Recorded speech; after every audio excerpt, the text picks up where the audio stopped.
আসসালামু আলাইকুম সম্মানিত দর্শক শ্রোতা। পাপ কিন্তু বাপেরাও ছাড়ে না। এর প্রমাণ কিন্তু দেখলেন, বিচারপতি কিন্তু ধরা খাইছে।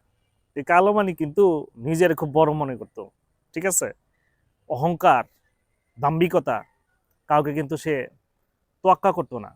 যা ইচ্ছা তাই কিন্তু করতো এবং কি বলতো।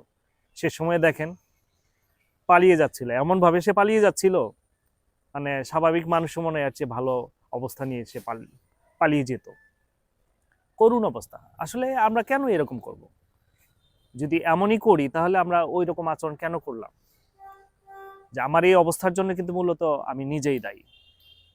অতএব কারণেই নিজের অবস্থান যেন সব সময়ের জন্যই গ্রহণযোগ্যতা, সকলের কাছে গ্রহণযোগ্য হয়, এই ধরনের আচরণ করাটাই আমি ভালো মনে করি। তাহলে সব সমাজেই কিন্তু আপনি শান্তি পাবেন।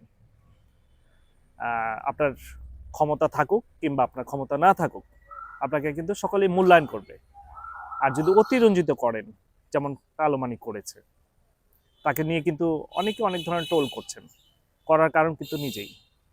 তো অতএব কারণেই চিন্তা করবেন, নিজের ভালোটা যেমন নিজে বুঝেন, অতএব নিজের যে মান সম্মান আছে এটা বজায় রাখার জন্য কিন্তু সবসময় আপনার চেষ্টা করবেন।